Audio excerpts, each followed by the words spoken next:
Assalamualaikum warahmatullahi wabarakatuh. Alhamdulillahirabbil alamin. Wa bihi nasta'inu ala umuri dunya waddin. Wassalatu wassalamu ala asrofil anbiya'i wal mursalin. La haula wala quwata illa billahil aliyyil azim.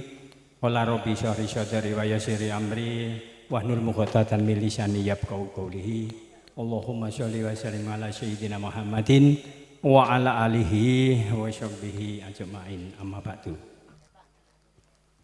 Nuwun kula nuwun inggih dumateng para sesepuh bini sepuh hadi sepuh ingkang sampun pono ing pamawas lebda ing pitutur ingkang kita bekteni lan dumateng para sentananing negari, para nara praja, pira tamtama ingkang dados pandam-pandeming kawula dasih ingkang nampi pakurmatan ugi. Dumateng panjenenganipun para alim, para ulama, para santri ingkang sampun rinaket ing wida suci cumadong mawahing wahyuning ilahi ingkang pantes kita dhereki. Lan dumateng panjenenganipun para rawuh kakung saha putri langkung-langkung maliginipun dumateng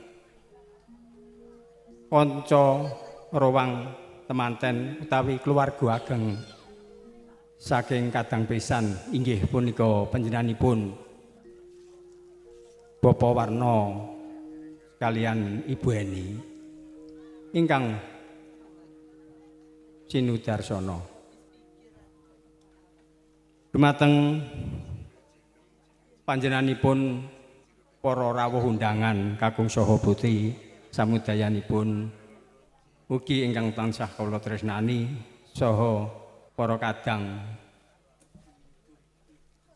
sinoman ugi juru ladi saha para ibu juru masak ingkang wonten dapur saha inggahe dumateng para wira pradonga saha para swarawati sedayanipun ingkang sampun kersa angregengaken swasana ing dalemipun Bapak Sarji mriki ingkang dahat kita tresnani. Sakdereng sasampunipun kawula angaturaken ing mariki kula minangka talanging atur saking panjenenganipun Bapak Sarji sekalian Ibu Lastri. Pramila saderengipun kula angaturaken kawontenan pambiwara wontenipun hadicara ing wedal samangke. Monggo kula panjenengan sami kita dherekaken sami manjataken ras puji syukur wonten ngasanipun Allah Subhanahu wa taala ingkang sampun paring pinten-pinten rahmat taufik hidayah ridhanipun arupi kebagas kewarasan sehingga kula panjenengan sami ing wedal samangke saged silaturahmi saestu rawuh dalem mriki kanthi pinanlujeng boten wonten alangan setunggal punapa-punapa nggih. Allahumma amin ya rabbal alamin. Kaping kalihipun salam taklim kula takdim dumateng junjungan kita Nabi Agung Muhammad Rasulullah sallallahu alaihi wasallam ingkang sampun nuntun dhateng umatipun kalebet kula panjenengan sami saengga ing wedal samangke kula panjenengan sami sampun andhereki sedaya pitedah-pitedahipun ingkang kita ala barokahipun mugi-mugi kula panjenengan sami ngantos ing yaumul akhir pinaringan pitedah utawi pitulunganipun amin ya rabbal alamin. Nun inggih para matur dumateng para pinyelenggah undang sedaya para rawuh mliginipun dumateng keluarga ageng kadang besan nggih punika panjenenganipun Bapak Warna sekalian Ibu Eni ingkang sampun rawuh. Ing mriki kawula inggih punika kula jejering ranataning pambiwara atur mbok pilih ing mangke wonten kirang duna tungkapipun saha kula anjejer raga wonten ngarsa panjenengan sami mboten ngirangi sedaya duga kira utawi kirang prapsila dumateng arsa panjenengan anamung nyuwun duka ingkang kathah kula pilih wonten kirang langkungipun anggen kula jumeneng wonten ngarsa panjenengan sedaya. Ingkang salajengipun ing wekdal samangke panjenenganipun Bapak Sarji sekalian Ibu Lastri ngaturaken gunging panuwun ingkang tanpa umpami bilih sarawuh panjenengan sedaya amaliginipun dumateng kadang pinsan ingkang sampun angarak ingkang putra sarimbit delasan kadang sagotrah netepi panuwunipun Bapak Sarji saengga Bapak Sarji anampi rawuh panjenengan kanthi lega legawaning penggalih. Amba pilih Bapak Sarji sagotrah kala wangsa sak kulawarga anggenipun inggih menika anampi rawuh panjenengan sedaya kirang ngrespaken awit saking gupuh lungguh saha suguh ingkang tumanduk dumateng ngarsa panjenengan kirang nuju prana inggih punika Bapak Sarji mboten langkung nyuwun lumutering sih pangapunten ingkang sak kathah-kathahipun. Ugi ingkang salajengipun inggih punika kula pranataning adicara mboten wonten inggih punika protokol utawi sanakadang ingkang sabiyantu wontenipun acara ing wekdal samangke. Pramila saking punika kula ngaturaken gunging panuwun ingkang tanpa umpami. Nunggungi kalepatan ingkang kathah kasigeg sawentawis. Kula terusaken anggen kula matur wonten ngarsa panjenengan sami. Mbok pilih adicara ing wekdal samangke inggih punika Bapak Sarji kaliyan Ibu anamung hajat niatipun inggih menika ngunduh temanten utawi kapurih handulaken supados temanten saged sesambetan sarean para kadang sepuh pini sepuh saha sagotrah keluarga ing dalem gruwul mriki. Lan mugi sedaya para keluarga saking kadang besan Bapa Warna ugi saged gembul wanuh kalian para kadang keluarga ageng saking Bapa Sarji ingkang manggen wonten ing tlatah Gruwul Morang Kare. Inggih kados mekaten papan panggenanipun ingkang sampun kasediaaken. Wa mbok pilih Bapa Sarji anggen ngundang panjenengan rawuh wonten dalem mriki menika suguh mboten saged paring atur utawi paring atur setunggal mboga setunggal pramila gupuhipun inggih sanget kirang bapakan lungguh anggenipun paring palenggahan ugi mboten nyocoki palenggahan kados wonten ing panggenan panjenengan sami. Awit saking kawontenanipun inggih mugi-mugi sedaya kala wau saged damel rena sukane penggalih panjenengan sedaya ingkang sami rawuh. Lan suguh kula kinten mboten saged peparing suguh ingkang saged angrengenaken dumateng ngarsa panjenengan sedaya inggih kula kinten anamung paring inggih punika arupi toya petak minawa jampi ngelak ngaten kemawon. Kula aturi semene sauntawis kula aturi nyekecakaken anggenipun lelenggahan mbok pilih mekaten ingkang saged kawula tata raketaken ing wekdal samangke. Kemawon kula kinten ing mriki pambuka abiwara pangestu kara donga kita awali utawi kita wiwiti angka sepindah utawi kita awali kaliyan pambuka ngiras donga. Donganipun badhe punapa kemawon dipun tindakaken biasanipun sing sampun kalampahan punika nek sampun bibar niki kula suwun kati sanget badhe wiwit kita wiwiti donga sareng-sareng mugi-mugi donga kula panjenengan sami tansah dipun ijabahi dening Gusti Allah saged mandi anggenipun gadhahi hajat Bapak Sarji sekalian Bu Lastri kekadangan besan amjuk nggih punika arupi anggenipun misuda ingkang putra kanthi kadang besan Bapak Warna sekalian Ibu Eni ing wekdal samangke sampun purna anggenipun sami pinisuda ing wekdal samangke punika kantun menika dolan Hanjang Sono silaturahmi pramila saking punika acara punika ing wekdal samangke ngantos ing sak lami-laminipun mugia pinaringa tentrem ayem rahayu wilujeng boten wonten sambikala setunggal punapa nggih Allahumma amin ya rabbal alamin. Lah panuwun donga pangestu kara donga kita mendhet saking menika syariatipun Arab utawi kita sareng panjenengan ingkang ngamini kula ingkang maosaken mekaten nggih mugi-mugi donga kula panjenengan sami saged dipun ijabahi dening Gusti Allah Subhanahu wa taala. Lan ingkang salajengipun acara ingkang nomor kalih mangke dawuh wakil saking keluarga ageng Bapak Warna nggih menika ingkang sampun katibang sampur panjenenganipun Bapak Ibnu Rahman ingkang sampun kajibah mewakili sedaya para kadang sakutrah kala wangsa saking tlatah kepuh Randu Alas kare. Lan ingkang salajengipun mangke panampi saking panjenenganipun keluarga Bapak Sarji nggih punika ingkang dipun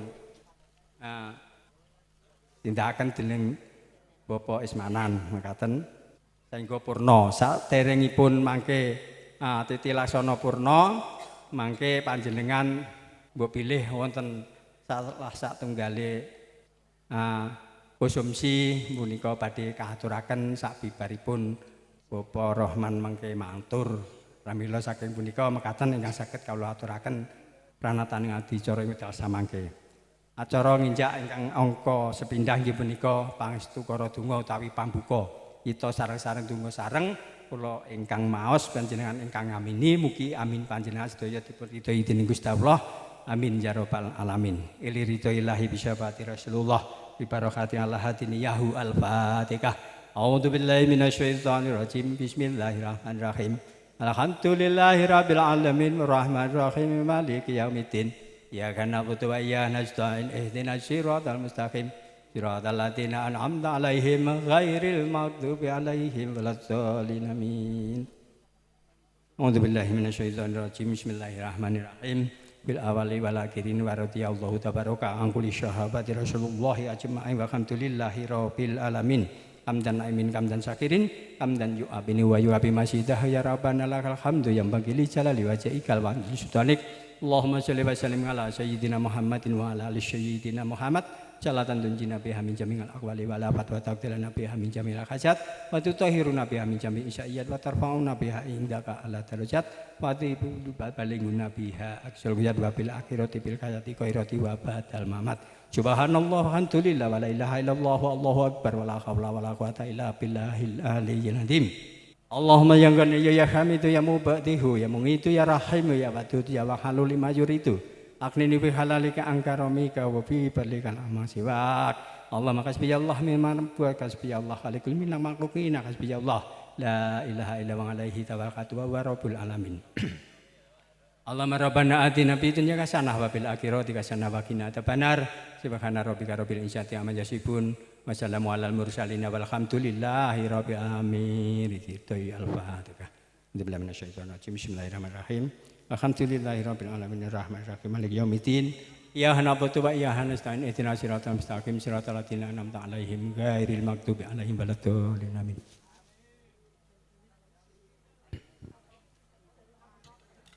Nuwun kawula nuwun mekaten minangka acara ingkang pisanan pambukaan ngatur sampun kalaksanan mugi sedaya donga panjenengan saged dipun ridhoi dening Gusti Allah mugi saged kijabah sedaya panuwunipun anggenipun sami ngentas pitulus putra putrinipun Bapak Sarji Ibu Lastri Bapak Warna Ibu Eni mugi ingkang putra saged gesang ingkang mlebet wonten limadaning masyarakat ageng saged sethithik mbaka sethithik saged aniru dhateng sampun para setiang sepahipun sehingga tumuju wonten ing gesang ingkang sakinah mawaddah warahmah. Allahumma amin ya rabbal alamin. Mance ingkang salajengipun nggih punika pambira atur saking panjenenganipun kadang pisan Bapak Warna nggih menika panjenenganipun Bapak Ibnu Rahman ingkang medal sampun kasumangkaken kawontenan panggenan kasediaaken ingkang sak cekapipun saha dipun sekecakaken wedal saha pepanggenan kula aturaken. Sumangga.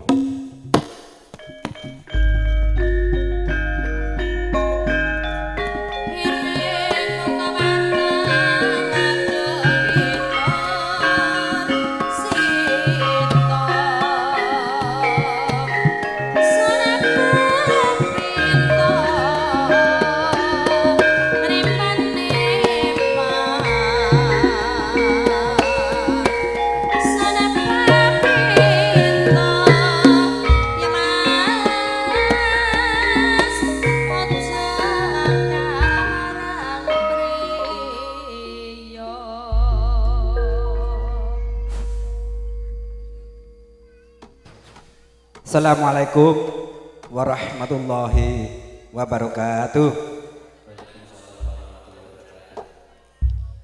Assalamualaikum warahmatullahi wabarakatuh.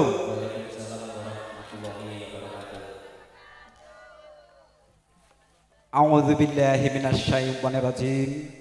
Bismillahirrahmanirrahim.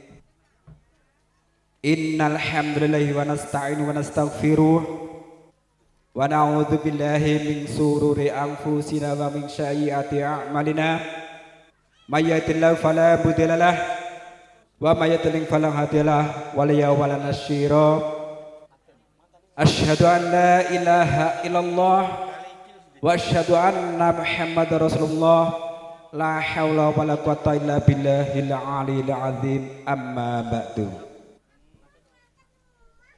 Langkung rumiyin monggo kita amamajataken raos puja puji syukur kehadirat Allah Subhanahu wa taala ingkang sampun paring pinten-pinten karahmatan saha kawilujengan saha kesarasan dumateng kita lan panjenengan sami kanthi kesarasan kita saged makempal inggih menika acara ngunduh temanten ing dinten utawi tanggal menika. Lan boten kesupen malih sholawat serta salam kita aturaken dumateng panutan kita Nabi besar Muhammad sallallahu alaihi wasallam ingkang sampun beto syariat agami Islam wonten zaman jahiliyah dumiginipun zaman Islamiyah ingkang kita alami menika. Dumateng Bapak pini sesepuh ing mriki ingkang kita hormati, dumateng Bapak Sardi sakwarga ingkang kagungan dalem ingkang kula hormati, dumateng para rawuh undangan kakung saha putri ingkang kula hormati, saha dumateng kanca-kanca pengarak temanten saking tlatah Randualas ingkang kula hormati. Ing mriki kula kumawantun jumeneng wonten ngarsa panjenengan saperlu kula ing mriki minangka talengipun atur Bapak Warna sak keluarga. Bapak Warna sak keluarga boten saged matur piyambak amargi nggih menika bombongipun manah pramila saking menika dipun wakilaken saking kula.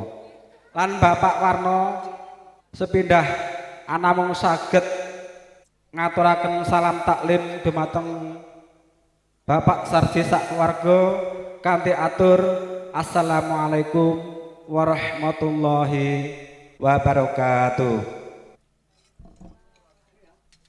Dening salajengipun Bapak Warna sak keluarga ing mriki anamung saged masrahaken temanten putri sarana temanten putri menika nggih senajan to ageng tapi pengalamanipun dereng wonten pramila saking menika mbok pilih wonten ing dalem mriki pripun anggenipun anggula wentah dumateng putranipun menika supados sae supados dados anak ingkang bekti dumateng tiyang sepaipun taat dumateng ngarsanipun Gusti Allah pramila saking menika wiwit enjing menika kula pasrahaken dumateng Bapak Sarji sak keluarga lumeberipun dumateng lingkungan ing dalem mriki. Dening sakterusipun kula ing mriki kula sak kanca matur suwun sanget dumateng panjenengan sami khususipun dumateng Bapak Sarji dening menapa kersa anampi rawuh kula sak kukuban kanthi danganipun ing penggawe. Pramila saking menika kula ngucapaken alhamdulillah dening menapa Bapak Sarji kersa nampi rawuh kula sak kukuban menika. Dening salajengipun inggih menika kula badhe matur mbok bilih kula matur suwun sanget dumateng panjenengan sami saha para leladi wonten ing mriki kula sak kanca sampun dipun paringi palenggahan pasugatan saha dedhaharan ingkang edi kula mboten saged bales mugi Gusti Allah ingkang bales wonten dalem ing mriki khususipun dumateng Bapak Sarji sak keluarga. Dening kula badhe matur utawi badhe paring napa nggih cecolok dumateng temanten kekalih. Dados temanten menika seneng napa seneng? Ina. Seneng napa seneng? Seneng nggih. Tapi napa? Seneng dadi manten, tapi pun ngantos setelah seneng dadi manten terus nggih. Dados cukup pesan iki nggih. Pramila saking menika buncine napa? Buncine. Buncine sepindah niat. Ping kalihipun yakin. Ingkang nomor 3 sabar. Sabar. Sabar menghadapi ujian. Dados yakin nek bojoku ki iso besok iso ngopeni aku. Lah, aku yo yakin nek masku ki besok iso ngopeni aku. Terus sabar. Pramila saking menika sabar menika mboten wonten ingkang ngalahaken. Nggih. Kula cuplek sekedhik mawon. Sabar menika mboten wonten ingkang saged ngalahaken. Mriki napa?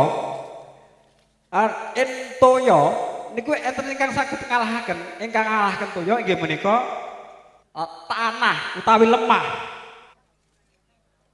Senajan toya kathah mungkin nek lemah kathah mungkin nggih saged ical. Tapi semanten ugi tanah inggih menika tesih enten ngalahaken. Napa ingkang ngalahaken tanah inggih menika manungsa. Gunung Kidul niku sak wonten ageng nika, tapi nek menungsa gali terus nggih telas. Manungsa nggih mekaten, manungsa menika wonten ingkang ngalahaken. Inggih menika napa ingkang ngalahaken manungsa? Ngantuk.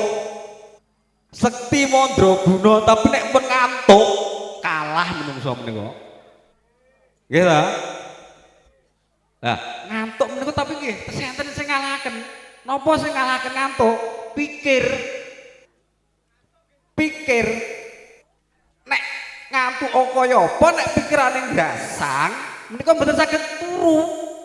Pun mulak-malik. Lah, tapi mungkin nek pun pikir ingkang saged ngalahaken sabar. Oh iya ya, aku kok ngene, aku tak sabar lah. Menika saged semeleh nggih king sabar menika. Pramila saking menika khususipun temanten kekalih sepindah kudu yakin. Ingkang nomor kalih kudu sabar, ningkataken kesabaran. Dados tiyang omah-omah niku enten gejolak menapa mawon sabar. Pramila malih saking menika dipun lahaken ing kuwade. Kuwade kudu kuat nyangga barang sing gedhe. Nggih to? Kudune rak ngoten, nggih to? Nggih. Lah, pekaten saking kula kabeh semanten. Mbok bilih mengke sampun paripurna wonten ing mriki kula sak kukuban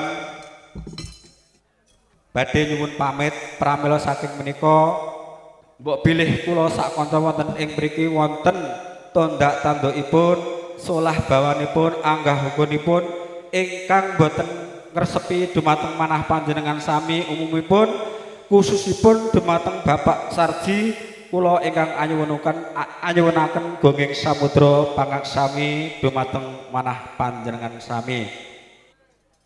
Kula cekapi semanten saking kula akhirul kalam wabillahi taufiq wal hidayah wal walinaya. Wassalamualaikum warahmatullahi wabarakatuh.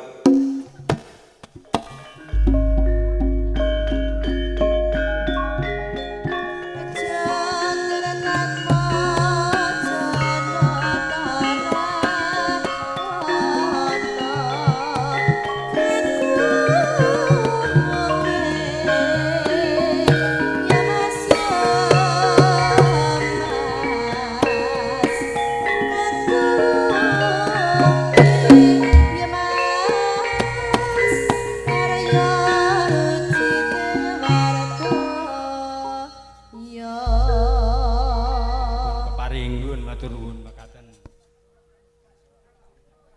Inggih punika setunggalipun ular-ular utawi wasilah mliginipun dumateng temanten sekalian. Lan kala wau ingkang sampun lumaksana atur wakil saking panjenenganipun Bapa Kadang Besan Bapa Sarimpit ingkang sampun katindakaken nerang cetha lan wela-wela sedaya anggenipun matur. Mugi-mugi dados syukurenaning panggalih pamidhangan sedaya. Ingkang salajengipun acara inggih punika leser dumateng panjenenganipun keluarga ageng Bapak Sarji sekalian Bu Lastri inggih menika anampi aturipun saking Kadang Besan. Pramila saking menika wedal kita sambung kanthi kula piyambak ingkang badhe amangsuli aturipun Kadang Besan punika panjenenganipun Bapak Ibnu Rahman ingkang sampun lumaksana kala wau. Kita amiwiti atur mewakili njenenganipun Bapak Sarji sekalian Ibu Lastri. Kanthi atur bismillahirrahmanirrahim. Assalamualaikum warahmatullahi wabarakatuh.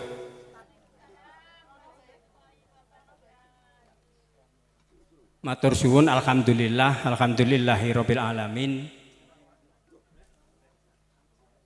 Wa bi inasta'inu ala umuri dunya waddin. Wassalatu wassalamu ala asrobil anbiya'i wal mursalin. Bismillahirrahmanirrahim. Asyhadu an la ilaha illallah wa asyhadu anna Muhammadar Rasulullah. Allahumma sholli wa sallim ala sayyidina Muhammadin wa ala alihi wa sahbihi ajmain. Amma ba'du.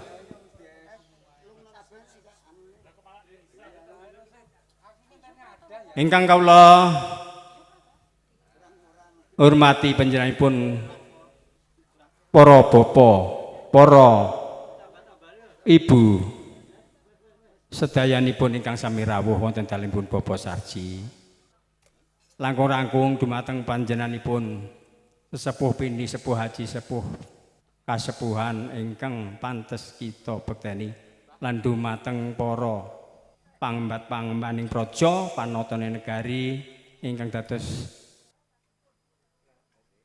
pangembat-pangembaning praja ingkang dados pandam-pandoming kawula dasih ingkang satuhu kita hormati ugi. Lan dumateng para alim, para ulama, para yai, para santri ingkang rinaket dening Wida Suci ingkang minembah dening ngarsaning Gusti ingkang jumadong wahyune ilahi ingkang pantes kita dhereki. Lan dumateng para sagutrah kala wangsa samliginipun dumateng Kadang Besan ingkang sami rawuh saha para undangan sedayanipun kakung saha putri sepuh saha anem alit saha ageng sedayanipun boten saged anyebat setunggal pangka setunggal ingkang tansah kawula tresnani.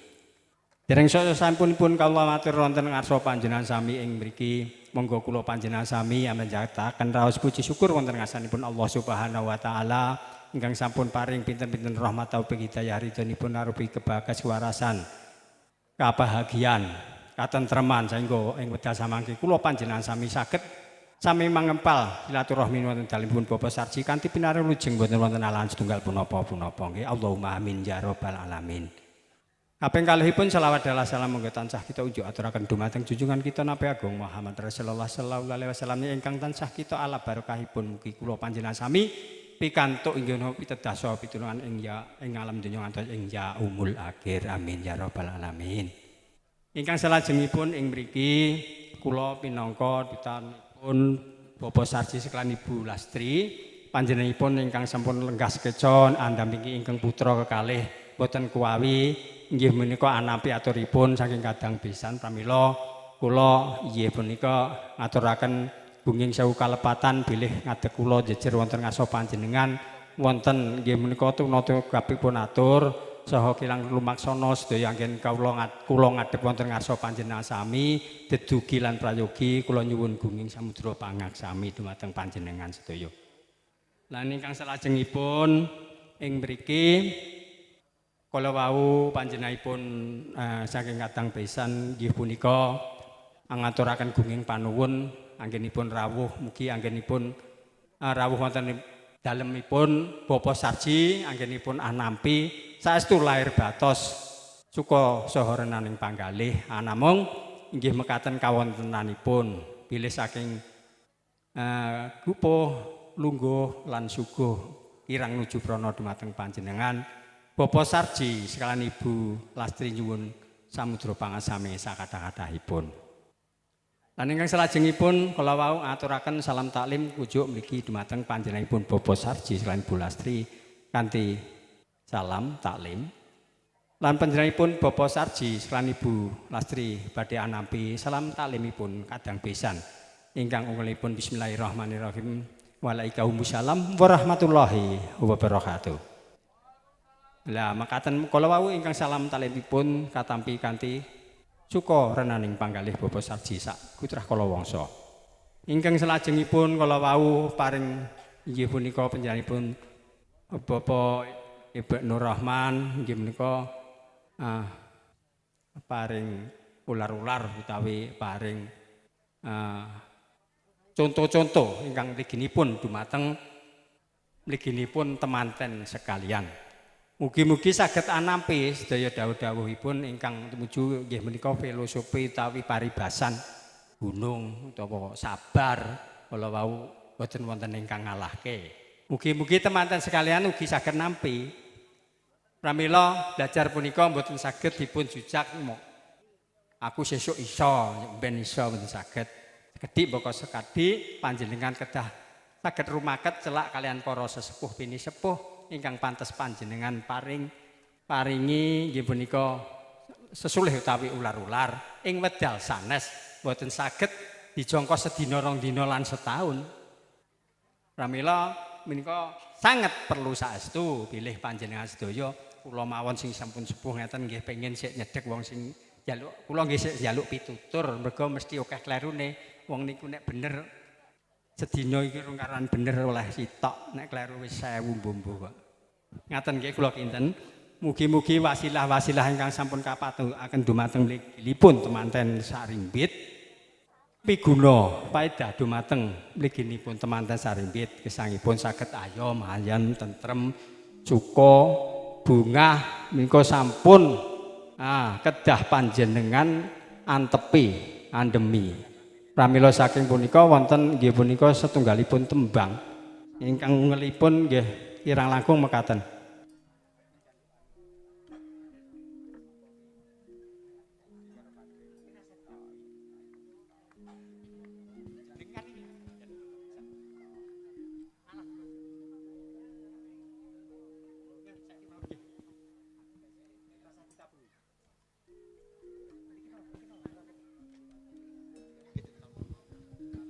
Tak wakil nih, apa pira Pradangga. Ngeten niki, napa niku asal usule wong pengen jejodohan niku kados menika. Njenengan mirengaken. Gegarane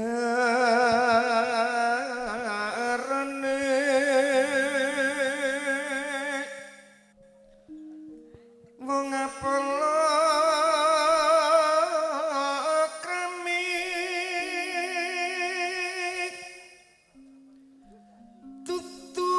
Banda sarta dudu rupa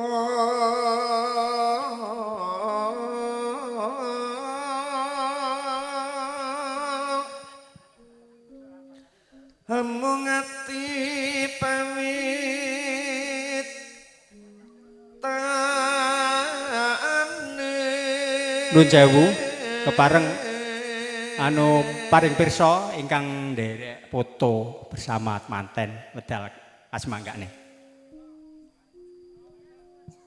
Banda kena ing Saking keluarga ageng Bapa Warna, monggo. rupa iku luntur ing benjing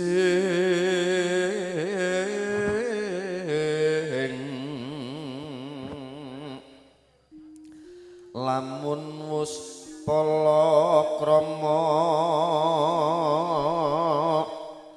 pahugran ipun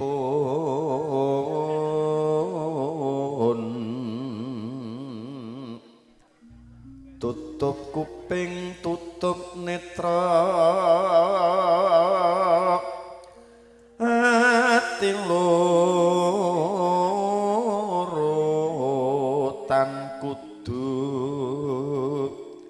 dadinya wiji satemah bagyo mulya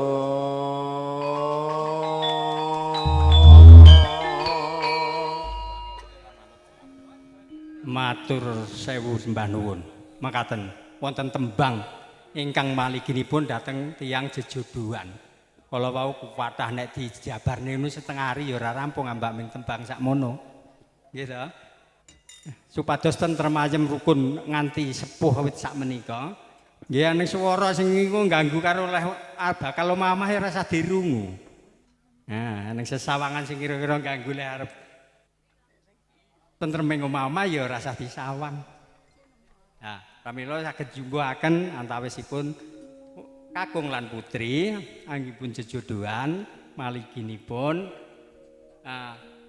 Nak Bagus Edi Priyanto lan Diahayu Diana Kartika.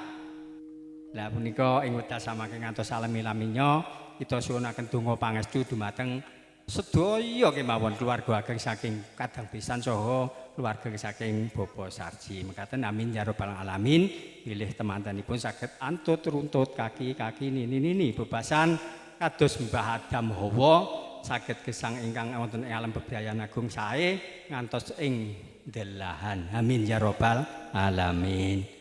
Lan mekaten ingkang saged kawula wangsuli atur saking panjenenganipun kadang pisan ingkang dipun habis menika dipun aturaken dening panjenenganipun Bapak Ibnu Rahman kala wau. Ya ingkang salajengipun kala wau sabibaripun pawiwahan wonten ing dalemipun Bapak Sarji badhe nderek nyuwun pamit. Ambok bilih pawiwahan punika sayektosipun bibaripun mangke dalu jam 12. Nanging rehne adat pamicara sampun sumolaksana wonten ngarsa panjenengan awis saking punika kawontenan ingkang sampun kahidangaken bilih ingkang saged katrem wonten dalem mriki anderek anjeng kuyung inggih punika angregaken suasana wonten dalemipun Bapak Sarji sekalian Ibu Lastri kanthi dipun rengga kalian para wira pradangga ingkang saking paguyuban seni karawitan ngudi laras nggih menika Cerma Kare Madiun menika ndereki panjenengan mbok bilih wonten ingkang kantun utawi katrem sauntawis mangke ngantos purnanipun wekdal.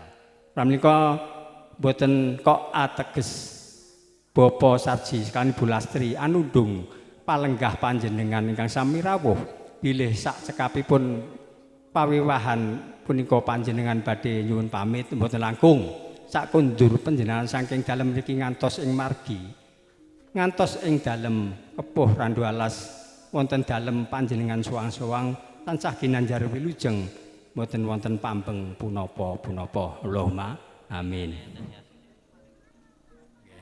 Mangke mekaten saha semanten ingkang saged kawula aturaken dumateng panjenengan sedaya amaliginipun saking keluarga ageng kadang pisan Bapak Warna sekalian Ibu Heni mbok pilih wedal samangke badhe ngersakaken kundur mugi-mugi tansah manggih rahayu widodо tinepina ilir sambikala mbok pilih sepindah malih mbok Bapak Sarji sekalian Bu Lastri wonten punapa kemawon bab saking pasugatan ingkang sampun kasedhiyakaken sampun malaksanakaken wonten ngarsa panjenengan Bapak Sarji sekalian Bu Lastri anamung nderek nggih punika pinten-pinten kathahing sewu gunging kalepatan ingkang sakathah-kathahipun tumrap panjenengan sedaya. Ugi saking kula pambiwara atur, mbok pilih wonten ketalipun atur saha anggen dalem ngripta adicara mboten padha kalian lintu-lintunipun kula inggih sejere manusa limprah inggih punika kebak saking salah titah sakwantah jalma walaka akeh dosa mboten langkung kula nyuwun gunging samudra pangaksami ingkah sak kathah-kathahipun. Minangka panutuping atur saking kula inggih punika mekaten lan sematen akhiru salam billahi taufik wal hidayah wal ridho wal inayah. Usikum wa nafsi fi taqwallah. Wassalamualaikum warahmatullahi wabarakatuh.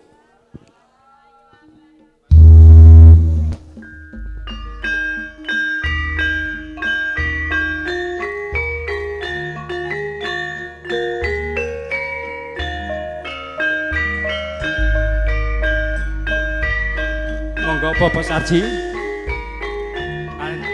wonten ngajeng nyambut dhateng kunduripun para kadang besan ingkang sami badhe kundur.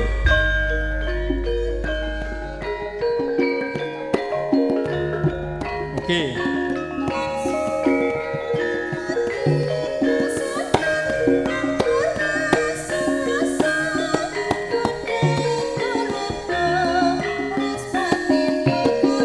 Semanten ugi ngajeng wonten ngajeng monggo. Apareng andherekaken kunduripun para kadang sabrayat agung ingkang badhe kundur wonten ing lelatan Kepuh Randu Alas. Nuwun.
ngaturaken janjian ngatur sangyane para kadang. Mliginipun pepedhan kala ingkang mugati sawetawis Bapak Sarji anggenipun netepi darmanipun tiyang sepuh. Niki wau ndhawuhaken manten apa mboyong manten? Mboyong manten. Kanthi kalis ing sambi kala. Tambahi volume kan kula nggih tambahi bass saiki. Nah, suarane wis elek suara kula. Wis sak ketet mumplung. Cek cek cek sing mumplung monitor. Mbah suaraku sing elek. Paripurna adicara menika boyong pinanganten ingkang kepareng katemben rampung kanthi kalising sambi kala boten wonten rubeda punapa amin. Ki sak untawis menika sinambi nenggo kumandhangipun adan dhuwur menika nembe kemawon nedahaken tabuh setengah rolas enek wektu. Nah, pramila ngaturaken lujeng siang nika Mbah Lurah janget. Nggih. Bupati.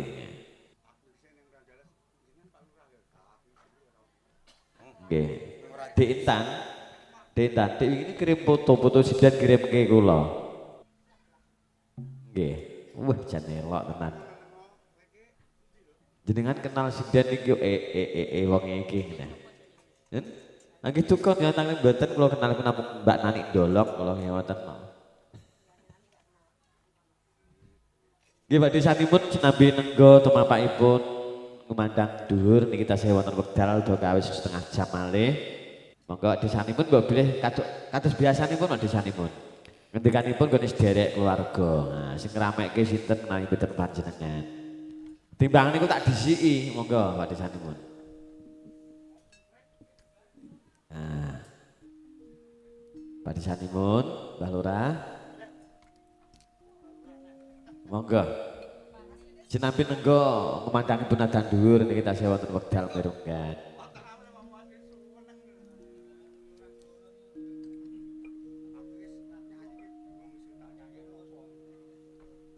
Nggih gendhengipun kaya biasane teng putih-putih sami mawon.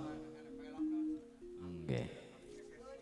Lah ngendikane dulur kok ya gak gelem ngomong kon gawa peloke ta.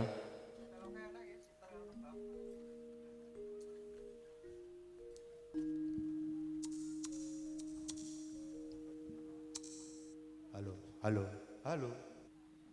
Halo. Halo.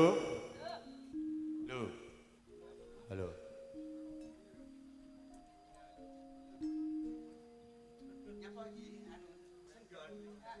Nggih, entenipun gamelanipun slendro, kok sementing slendro. Monggo. Halo. Mas mik ungu Mas.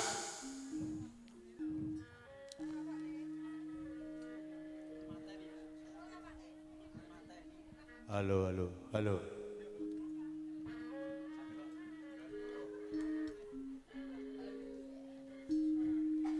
Gegarane wong agrami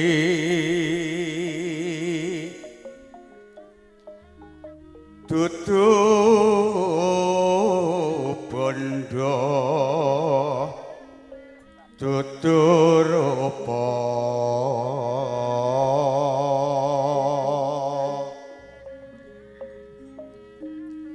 hamong ati pawitane luput pisan kena pisan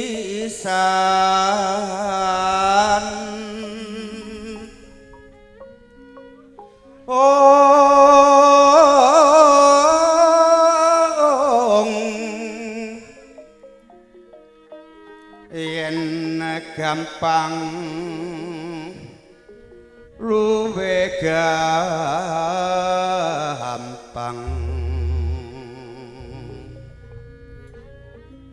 yen angel kalangkung tan noti numbas harta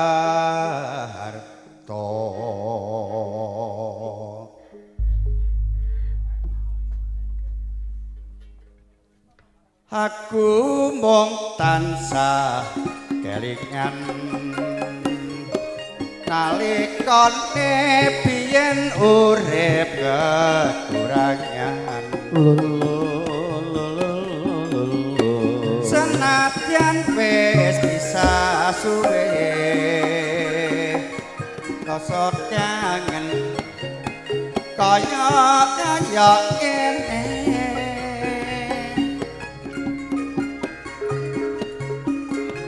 kon lali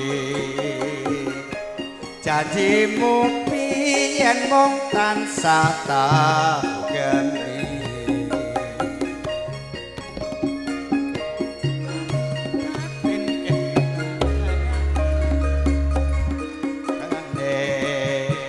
ilang ana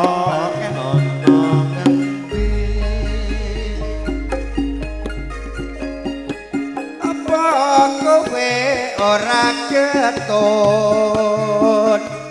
tinggal aku babar pisan ora gumun kasare ana liyane luwih saka aku sing bisa nyenengke Krishna ati pamripate kandha donya kuwi dudu ukurane nanging batin ora lila kelang kalo diwenehke wong liya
ora ketut ninggal aku babar pisan ora gumun dasare ana liyane luwih saka aku sing bisa nyenengke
babar pisan ora kupon